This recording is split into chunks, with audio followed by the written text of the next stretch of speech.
Bakary Domingo Mané yow ñu ngi lay nuyu di la sant ci invitation bi ñu nangul ñu fa seeni waxtaane ak yow actualité bi. maa ngi lay fay Moustapha mbégte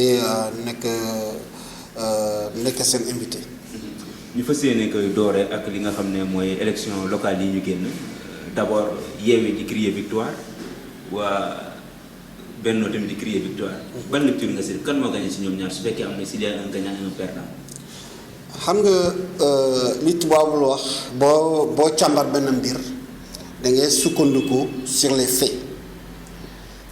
yi dafa démontrer que Benno Bokk Yaakaar moo gagné élection yi parce que su fekkee da ngay réfléchir en termes de collectivité locale ñu ëppale fuuf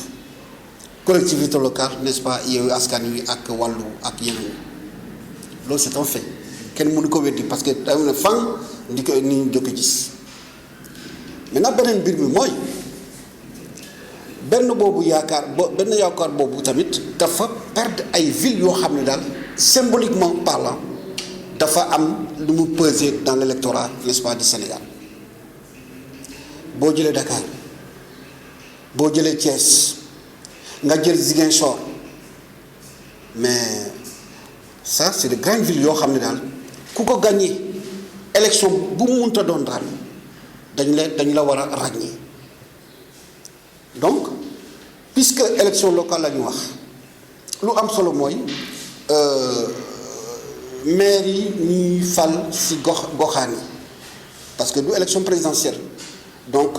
Benno mun na ne man maa gagné parce que effectivement gox dafa bari gox boo xam ne daal man maa sam foofu sa maire loolu moo dëgg la loolu moo la kenn mënu ko wéti non puisque loo gis rek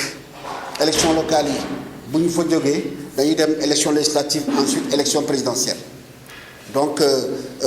élection locale yi ak ville symbolique yoo xam ne daal Yewwi Askan Wi remporté na ko nit ñi mënuñu ko ignorer pour moi c'est une percée de l'opposition man kenn foogoo koon sax que vraiment opposition dina gagner vraiment des villes symboliques comme ça. mais Benno Dakar lan moo leen ñàkk pourtant amoon nañu xaalis ay directeurs généraux lañu investir ay ministres ay conseillers mais ñu ñàkk fan lañ pêché. pour man ñàkk bi d'abord c'est au niveau des investitures ñan la ñu tabb pour que ñooñu am chance am vraiment Dakar boo xoolee nga jël Diouf Sarr mën nañu ne c'est vrai dafa appartenir à la collectivité lébu mais nit ñi lu ñuy fàtte mooy lébu yi mënuñu fal maire ñoom kese mënuñu fal maire disons Dakar parce que population yi jóge fu nekk ñoo daje Dakar loolu je pense que dans l'analyse dañ ko war a sóoraale certes parce que dañu ne élection addition la dañuy additionné su fekkee dañuy am ñoom collectivité locale yépp am collectivité lébu yépp lu baax la mais il se trouve que même au sein de la collectivité lébu dafa am ay division donc candidat bi Macky Sall choisir muy Diouf Sarr pour man daal dafa amuloon doole noonu quoi. erreur la woon. mun naa ne du erreur parce que quoi qu'on dise moom mooy maire n'est-ce pas Yoff loolu moom au moins am na toute expérience en la matière pour man du erreur mais beneen mbir bi mooy les listes parallèles c'est-à-dire que yow da nga ne kii mooy sa mbër après nga dañ gis keneen nga taf ko si wet ki pour mu xeexal keneen ki dañuy gis Mbaye voilà Mbaye Niang l'ex-ministre n'est-ce pas de la jeunesse moom dafa dem boppam nga gis nga jël le frère n'est-ce pas de la première dame moom tamit donc Berdara voilà donc nga jël au niveau des Parcelles Assainies quelqu'un comme Moussa Sy koo xam ne daal def na 2 mandats ma juumul nga ne da ngay choisir kooku vraiment mu nekk Parcelles Assainies loolu problème la donc nit ñi dañu doon xaar ñu tabb par exemple vraiment Amadou Ba wóor na ma ne bu ñu jëloon Amadou Ba wax ma na vraiment Yewwi Askan Wi dina perte mais en tout cas mbir mi dina gën a tar. kon foofu problème profil la ki mu tànn. pour man profil la parce que boo xoolee au fond nga jël Moussa Sy pourquoi mu perdre disons Parcelles Assainies te Parcelles Assainies ça compte beaucoup dans l'élection à Dakar que nit ñi xam nañ ko pourquoi mu perdre parce que son revirement bu mu def parce que moom opposition la nekkoon. si Khalifa lañ ko xamoon après jékki-jékki changer de veste lu mu doon disons xas vraiment nguur gi nit ñi taxivar donc waa Parcelles Assainies di si teg bët je pense que ça a joué dans le choix n'est-ce pas des Parcellois loolu moo tax mu perdre moom si boppam et ensuite moom ak Amadou Ba courant bi demal noonu li ñu xam nañ ko donc pour man c'est le choix des hommes qui peut en partie expliquer. mais seen stratégie tamit loolu ci mën na wax seen stratégie parce que gis nañu amoon nañu xaalis dafay affiche investir fële Yewwi amul moyen yooyu Yewwi mu jëleen gagné seen stratégie est-ce que baaxoon na. xam nga boo nekkee nguur ñi xam nañu ko ñi gëstu si wàllu politique xam nañu ko boo nekkee si deuxième mandat jafe-jafe commencé na mun nga romb premier mandat mun benn problème mais boo xasee entamé deuxième mandat rek jafe-jafe am na te jafe-jafe boobu mënuñu ko sempi génne ko fale sans pour autant que ñu associer ko dans l'analyse c'est-à-dire que faiblesse aujourd'hui faiblesse nguur gi si boppam dafa am impact sur le choix des hommes dans certaines localités Dakar moom ñi xam nañu c'est une ville belle et d'ailleurs la preuve les leaders de Yewwi Askan Wi l'ont tellement compris ñoom Barthélemy ñoom Sène ñoom candidats yi ils ont tellement compris ça que finalement dañuy transformer élection locale yi en élection présidentielle finalement ils avaient une seule cible mooy président de la République da ngay dégg si disons si discours yi waaye président def na lii président def na la les gens oublient ou du moins ils ont fait volontairement pour que les gens pensent que affaire bi daal rivalité la dualité la entre président de la République ak n'est-ce pas opposition je pense qu'ils l'ont réussi parce que boo xoolee au fond. mais loolu Mahmoud Saleh moo ko waxoon di ko wax tamit. waaw wax na ko président de la République balaa Mahmoud Saleh pour man président de la République Macky Sall moom moo joxe une dimension nationale à des élections locales lu tax moo ko bu mu defee tournée économique ci biir Sénégal gox bu mu dem rek yëkkati na kaddu pour demander population ñooñu jàppale. ki mu fa teg fu mu teg ah déjà il est le premier nga teg ci Mahmoud Saleh bu ne que élection yi 2024 élection yi bu ci jàllee dina poser n'est-ce pas candidature n'est-ce pas en 2024 donc ça veut dire que ñoom seen bopp ñoom ñoo tombé dans leur propre piège. te opposition bi tamit fekk leen ci parce que opposition bi tamit fekk leen ci mooy ñoom tamit ils ont fait comme si élection yi élection présidentielle loolu mooy dëgg donc quelque part pour man la classe politique dañuy dénaturer les vrais disons le soubassement de cette élection dañu ko dénaturer complètement si bien que lu ñu gis nit ñi wotewuñu maire liste la ñu wote c'est vrai parce que erreur bi yépp si classe politique la jógee à commencer par le président de la République nga jël Guédiawaye kan lañu tam foofu Yewwi Askan Wi Ahmed Aïdara mais ça veut dire ce que ça veut dire beaucoup de choses d'ailleurs boo xoolee Ousmane Sonko ak yeneen responsable Yewwi Askan Wi localité bu ñu dem rek presque ils ont tout gagné parce que amul tax parce que liste ñoom ils ont mis l'accent sur la rivalité avec le président Macky Sall. Ah oui message boobu jàll na et je pense que quelque part vraiment ils ont réussi cette campagne plus ou moins. C'est-à-dire que si on reste carrément dans le domaine de la manipulation pour man vraiment ils ont réussi maintenant su fekkee dañuy nekk républicain en donnant la bonne information aux populations que élection yi seen élection la élection gox-goxaan yi la nii la war a demee nii la war a demee mais su fekkee yow da nga ñëw nga am benn discours boo xam ne da nga koy jagle vraiment population yi au point que population yi def choix yoo xam ne daal xëy na bu ñu amoon duñ ko def bu boobaa y a un problème pour la démocratie. Aliou Sall Ahmed Aïdara daaneel ko mu jaaxal ñu bëri ban lecture nga am ci Guédiawaye foofu. non pour man warul jaaxal kenn Aliou Sall d'abord Aliou Sall au sein de l'APR dafa am problème. Il est contesté. Ah bien sûr il est contesté parce que pourquoi man dama dégg yenn responsable yi wax ne que même les élections defe naa locales ou législatives mais dafa tëju di defar liste ak xaw ma ndax voilà moom moo defar listam quoi bon c'était pas de façon inclusive. Deuxièmement Aliou Sall l'histoire du pétrole mu ngi koy topp daf koy topp histoire pétrole boobu. tache noire ah mais tache noire la parce que même su fekkee dafa waat ci alxuraan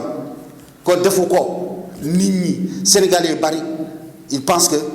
loxoom daf ci takk rib et ça aussi je pense que et Ahmed Aïdara. mu exploité ko. Ahmed Aïdara j'ai envie de l'appeler le maire le maire à l'antenne xam nga il a repris ses émissions mais gis nga revue de presse Ahmed Aïdara et puis loolu tamit am na impact dans ces élections de mon point de vue et ak présidentielle bu di ñëw chaque fois bu daanalee disons revue de presse am dañuy de troisième mandat dañu ko fi tere. suul gaz di ko voilà du ko tere voilà donc gis nga à force de répéter cela c'est comme de la publicité au départ tu peux ne pas être insensible à une pub mais à force ñu koy teg da ngay commencer n'est-ce pas di intéressé wu donc je pense que ça aussi ce message là de mon point de vue am na impact ci population bi donc c'est-à-dire que dafa générer li may wax le rejet n'est-ce pas du régime et le rejet de certains vraiment figures n'est-ce pas du régime Aliou Sall ci figure yooyu la bokk parce que dafa am tache noire boo xam ne daf koy topp et deuxièmement foofu laa daanale Aliou Sall les gens ne le considèrent pas comme étant de Guédiawaye ah oui parce que ñu bari dañu ne lu tax ñu ne ko maire parce que simplement c'est le petit frère du président mais si c'était pas le cas kenn du ko tabb maire est-ce qu'ils ont raison ou ils ont tort mais l'essentiel ce n'est pas si on a raison ou tort mais c'est ce que pense l'opinion. Okay. L'opinion peut penser mal loolu ñu xam nañ ko mais ça reste l'opinion dans tous les cas et moo kenn voilà kenn mu ci dara voilà donc ça loolu dafa am doole. dañuy dem Thiès. Mburoog Sow bi ñu rejeté ko. voilà mu jaaxal ñu bëri parce que président Macky Sall dafa jàppoon ne am nañ 80% loolu doon wax. voilà bu Idi ñëwee mu yaakaar ne Thiès mokk na. lan moo war a rejet boobu. rejet bi tamit valeur parce que waa Thiès dañuy dëgg ci réseaux sociaux yi dañuy dëgg yenn discours yi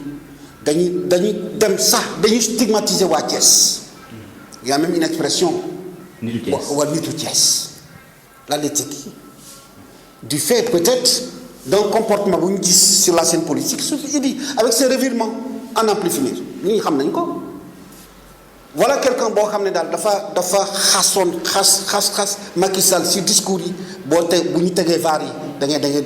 ngay ne mais c'est pas possible comment un individu boo xam ne daal li nga yëkki yëpp ci nit ki après un beau jour rek nga dem ci moom valeur yooyu ñu bare dañ ko sanctionné pour loolu maa la ko wax. moo tax Thierno Alassane Sall def na fa benn percée bu am solo. mais bien sûr oui parce que lui il dit république des valeurs moom valeur la jiital. Idi lu ko daanal mooy valeur yi moo ko daanal Thiès loolu naa si teg baaraam valeur moo ko daanal Thiès parce qu'à un moment donné les gens n'en pouvaient plus revirement non la constance aussi nit au moins am na ancrage am na fu nga war a sukkandiku parce que sinon du ñu nekk ay nit dañu nekk nit rek mais du ñu nitee. dañ ko mere woon ko. dañ ko mere xëy na sax fal ñu docteur Diop mais dañ ko folli moom. dañoo sanctionné Idi. docteur Diop bien sûr. docteur pour man dañ ko sanctionné loolu mooy dëgg. Ziguinchor nañu dem beneen région foofu tamit on peut dire y avait pas combat parce que Ousmane Sonko gis nañ ne deful campagne presque mi ngi woon Dakar mi ngi woon feneen ak feneen.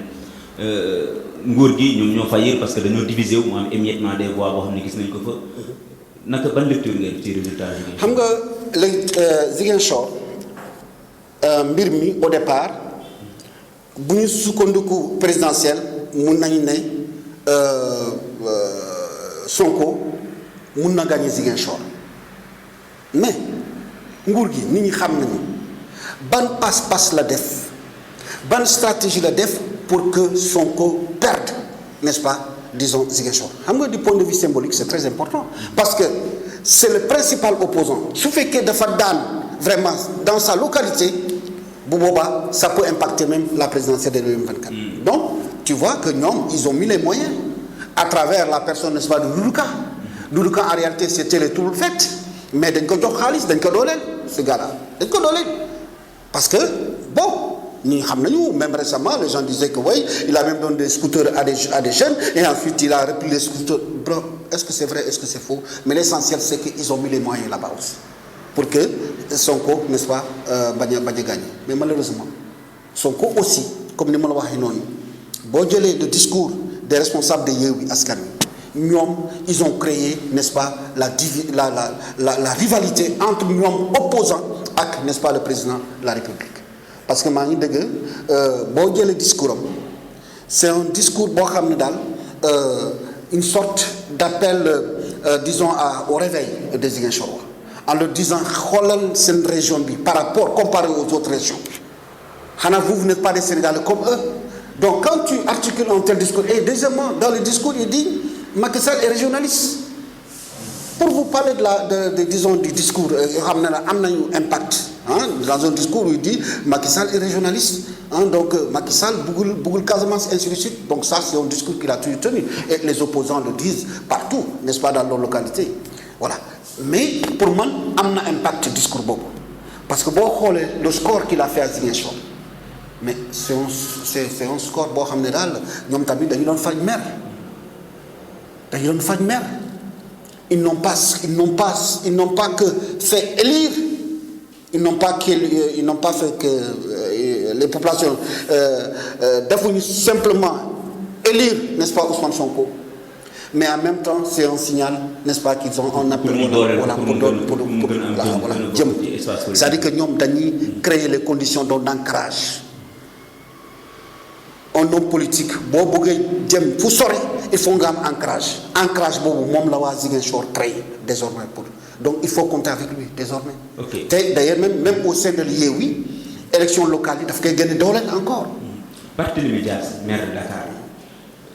loolu est-ce que ëllëg gis nañ Barth ci Khalifa la bokk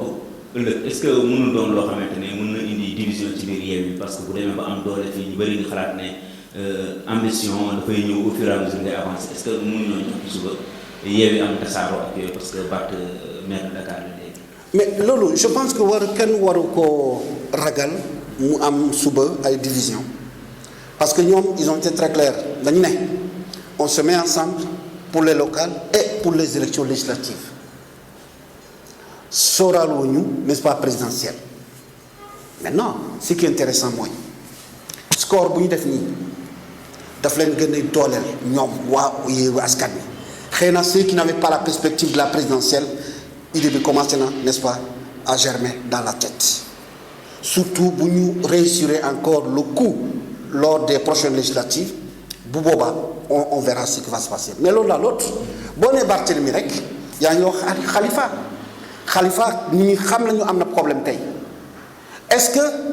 disons président de la République naka amnistie wala déet góob ma ko. xalaatuma amnistie. non góob ma ko xëy na li yàlla di def parce que yàlla rek. moo xam yàlla mun na def xel boobu si bopp président de la République bu boobaa yàlla la donc dans tous les cas yàlla la rek donc mais su fekkee affaire de volonté kese je ne pense pas que pour le moment. ñu envisager pour mu jokkoo, n'est-ce pas, amnistie. Au regard de ces résultats. voilà Bougane ñu ko dañoo jàpp ne def na percée yow loolu gis-gis boobu nga am Bougane Gueye Dany. mais en fait. parce que gis nañ ne gagné na 6 communes. oui mais am na lu ñu bari lu ñuy fàtte ci élection yi dañuy gis ay société civile wala ay hommes politiques yoo xam ne dañu am problème ak seen liste beru daara nga ñëw yow nga jox leen caution jox leen sa tour coalition. nga dugal leen sa liste rek. voilà dugal leen sa liste ça veut pas dire que si yéen la bokk non ça aussi il faut que les gens intègrent ça dans la donnée. voilà boo jëlee le cas de Bamba Fall est-ce que di nga ne. bopp gëm c'est un socialiste. non Bamba Fall avec n'importe quelle coalition bu demee rek di parce que au moins il a un ancrage lui aussi. il a une base. mais on peut pas aussi non plus reprocher à Bougane comptabiliser leen puisque si système lañ dem. donc loolu tamit je pense qu'il faut que ñu nuancer tuuti le poids auquel les gens font allusion. et tout non ñu bañ a juum nañu def nànk rek. je pense que Bougane lui-même na xool boppam parce que en termes dans le champ politique il y a quelque chose de très important yoo xam ne nii dañ koy fàtte c'est le positionnement. Quel est le positionnement de Bougane aujourd'hui? Est-ce que c'est un positionnement très clair?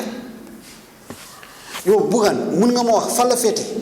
Est-ce qu'il est opposant ou bien est-ce qu'il appartient vraiment, il est dans le camp présidentiel? Est-ce que mën nga ma ko wax? Opposant la loolu lay wax. loolu lay wax. xam nga il ne s'agit pas simplement de le dire en politique, ce sont les actes que les gens jugent. xam nga ma la ne aujourd'hui le positionnement de Barthélémy c'est clair. Le positionnement de Sonko c'est très clair. Mais le positionnement de Bougane Gueye Dany est un positionnement flou. te loolu daf koy desservir. À un moment donné dafa war a jàngat ci élection locale yi certes am na tuuti mais que les gens aussi n'exagèrent pas de mon point de vue voilà surtout moom on appelle à l'humilité. ñu bañ ko surévaluer. ñu bañ ko surévaluer. ñu bañ ko surévaluer et puis cela aussi est valable pour n'importe quelle liste. xam nga lu tax mu wax la loolu parce que dama la ne élection yi ñu bari dañu leen fal. Pas que ñoom la ñu fal mais liste la ñu fal. Effectivement. Donc loolu tam dañ ko war a sóoraale moo tax d'où la complexité nit ñi war ñu tirer des conclusions n'est-ce pas actives donc Bougane dafa war a xoolaat boppam yaa ngi déggal man mun a xam exactement fa la war a teg tànk parce que son positionnement flou quelque part déteint sur son image parce que nit ñi ou certains pensent que effectivement c'est un pion n'est-ce pas de Macky Sall. du régime. xam nga loolu boo demee ba ñaaw njott ko rek ça veut dire que le problème c'est au niveau du positionnement si le positionnement est clair à travers un discours clair nit ñi dina xam ne que vraiment waa ji non mais yenn saa yi Bougane day attaqué waa nguur gi yenn saa yi mu attaqué waa opposition voilà c'est pourquoi je parle de positionnement flou. Le positionnement n'est pas clair du tout. ok beneen coalition li ñuy waxtaanee mooy wàllu Sénégal bu Abdoulaye Wade ak waa Jotna ñoom Abdoul Mbaye Mamadou Lamine Diallo ñu gis ne seen résultat bett nañu bëri. daanaka dañoo nërmeelu ci élection yi. mais loolu warul bett kenn non warul bett kenn moi je me dis bu ma déggee sax ñu annoncé que dañuy participer. je dis c'est une très bonne chose parce que dans tous les cas c'est un parti historique munoo wax vraiment l'histoire de ce pays nga sempi. N'est-ce pas Pérez loolu kenn mënu ko xalaat mais par contre pour moi il y a eu une erreur dans la démarche n'est-ce pas des responsables du Pérez dañu leen annoncé ci biir Yewwi Askan Wi bu ñu fa desoon xëy na vraiment ça serait une très bonne chose pour eux la preuve l'histoire est là l'histoire les rattrape l'histoire de Pikine aujourd'hui avec docteur Cheikh Dieng. Voilà yaa ngi gis aujourd'hui opposition surtout Yewwi Askan Wi il est venu en renfort dem renforcer waa wàllu image boobu pourtant c'était l'image de départ image boobu image départ bi la woon mais après ils sont sortis n'est-ce pas di Yewwi Askan Wi ak andi ay affaire deuxièmement seen leader nekku fi mooy Karim Wade parce que man du ma wax Ablaye Wade def na li mu def ngàcce ngaalaama mais on peut pas continuer éternellement à vraiment di ko sonal nañu bàyyi paa bi mun na polu Karim Wade n'a qu'à prendre ses responsabilités tu penses que Karim bu fu nekkoon tey ci élection locale yi mais wàllu na am beneen visage parce que quoi qu'on dise à la base Karim Wade il y a des gens qui croient en lui demal banlieue et tu verras toi-même qu'il y a des gens qui croient en lui. Maintenant il faut que moom si boppam wane pas-pas bi wane engagement bi papam loolu la doon def papam quel que soit l'obstacle dafay ñëw jéggi ko wala mu jaamar la moom na am fit boobu. dafa manque courage. dafa am courage dafa na am fit boobu fit papam na ko am bu ko amee tu vas voir beaucoup de choses n'est-ce pas vont changer. Okay. Mais tant que moom mu nekk fale gars yi nekk fii di diriger parti bi avec des SMS par WhatsApp ça ne marchera pas. Donc pour man résultat waru noonu bett pour deux raisons. D'abord leader bi nekku fii deuxièmement mais ñu doon dooleel Abdoulaye Wade et consort ñan la woon c'était Pape Diop bi yoon Pape Diop na dafa ber daara Madi woon nekk fi tamit donc loolu tamit ça explique n'est-ce pas nermelu bi. Ok, élection législative yi jàpp nañ ko le 31 juillet 2022 bi lañ ko jàpp gannaaw bu ñu bëri foogoon ne sax dañ koy dandal parce que date dafa jege trop am nañu yaakaar ne ndëgg sërëx am na ci suuf maanaam piège. ban lecture nga ci am ndax opposition bi wóor na ñu dem ci élection locale yi te ba léegi fichier bi ñoom jotaguñ ci. xam nga ñaaw jot si politique dafa baax yenn saa yi xam nga boo nekkee si biir géew nga jàmmarloo ak disons sa adversaire yenn saa ñaaw jot boobu dafa baax même ça mun nga wax loo xam ne sax préparé ko mais mun na nekk genre stratégie pour avertir ou du moins c'est pour ni ñu koy waxee encore si wolof artu. C'est vrai nit ñi dama dégg temps yëpp quelque depuis bu ñu annoncé mbaa président nekkul di def ay pièges mbiru fichier bi ainsi de suite c'est clair mais dans tous les cas pour suñu démocratie dañuy soxla la transparence te pour man en tant que observateur de la scène politique transparence bi du dara mooy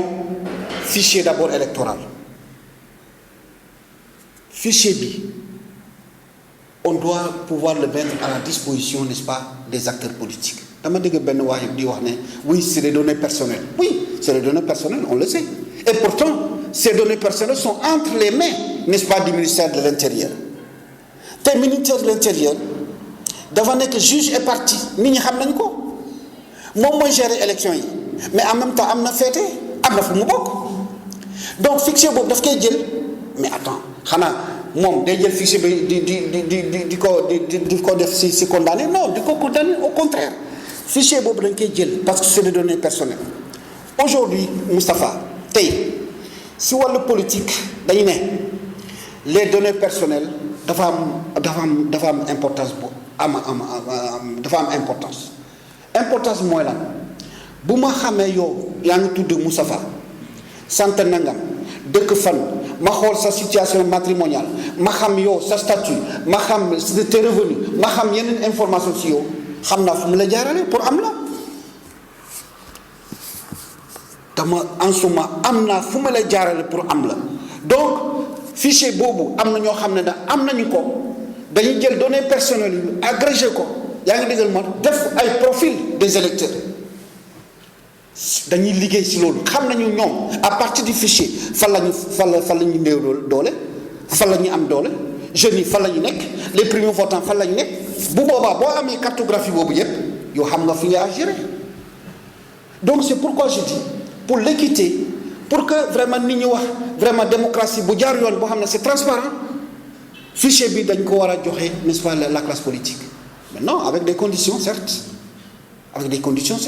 mais on a l'impression que am na parti boo xam ne am nañu fichier yi voilà waa nguur gi. ñeneen kon wurut mën na si am njublang mën na si am. mais bien sûr njublang mën na si am su fekkee yow damay jox benn exemple rek su fekkee yow da nga nekk ministre de l'intérieur nga càmbar yow rek yaa am fichier bi nga càmbar ko nga xool yow fi nga néew doole nga càmbar tamit nga gis que gox nangam gox bi. foofu la jeune yi surtout les primo votants am doole yow da nga ñaaw jot neex primo votant yooyu jóguñu pour ñu wooteel waa nguur gi dañuy jóg pour wooteel n'est-ce pas waa opposition bu boobu loo def puisque yow yaa joxe carte d'identité yi en même temps da ngay nàcc ñu bari da ngay bind ci seen carte d'identité ne pas voter loolu moo am loolu moo am wala nga xool yenn localité foo xam ne daal vraiment da nga néew doole mais nga def ay transfert d'électeurs de bureau de vote de centre de vote ak yeneen loolu yëpp donc justement donc loolu yëpp moo tax ma ne la l'enjeu pour man enjeu bi surtout la classe les opposants la classe politique de façon générale mooy fichier bi ñu bàyyi ci xel nañu sa bàyyi xel et puis au moins puisque dafa amoon dialogue national fichier bi nañu fexe que su fekkee dañuy mettre à la disposition du fichier à quelque